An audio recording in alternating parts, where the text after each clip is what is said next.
Ողջույն, ես Մկրտիչ Իսրայելյանն եմ։ 2020 թվականի պատերազմից հետո Հայաստանում երկար ժամանակ գերիշխում էր պարտության, կորստի եւ հոգեբանական ծանր ճգնաժամի մթնոլորտը։ Երկիրը կորցրել էր ոչ միայն հազարավոր կյանքեր ու տարածքներ, այլ նաեւ մարդկանց մի մասի հավատը սեփական ուժերի նկատմամբ։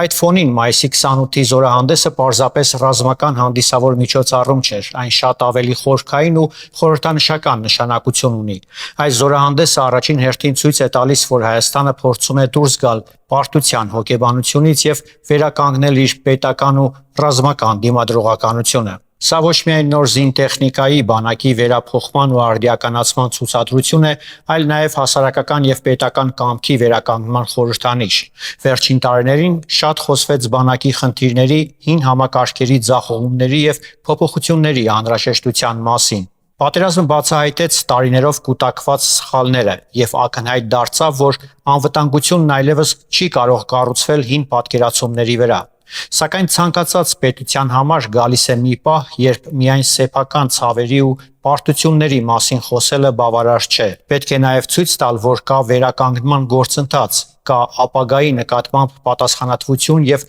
պաշտպանվելու կարողություն։ Միևնույն ժամանակ կարևոր է հասկանալ, որ ուժեղ բանակ ունենալու ցանկությունը չի նշանակում պատերազմի ձգտում։ Հակառակը, իրական խաղաղությունը հնարավոր է միայն այն դեպքում, երբ պետությունը ունակ է պաշտպանել իրեն։ Հայաստանն այսօր փորձում է կառուցել մի իրականություն, որտեղ խաղաղությունը դառնում է ոչ թե պարտադրված լռություն, այլ արժանապատիվ ու անվտանգ գոյության պայման։ Այս զորահանդեսը հենց այդ ուղերձներից մեկն է կրում։ Հայաստանը ցանկանում է խաղաղություն, ցանկանում է կայունություն տարածաշրջանում եւ պատերազմը չի դիտում որպես նպատակ կամ քաղաքական գործիք։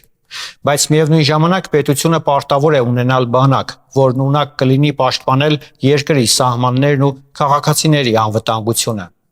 Որովհետև պատմությունը բազմիցս ցույց է տվել, խաղաղություն ամենից հաճախ պահպանել են այն երկրները, որոնք ունեցել են պաշտպանվելու կարողություն։ Պատերազմից հետո ամենավտանգավորը ոչ միայն տարածքային կորուստն է, այլ նաև հասարակության ներսում ձևավորվող անկարողության զգացումը։ Իսկ նման խորհրդանշական իրադարձությունները կարևոր են հենց այդ հոգեբանական կոտրվածքը հաղթահարելու համար։ Երեկվա զորահանդեսը պետք է ընկալել ոչ թե որպես պատերազմի քարոզ,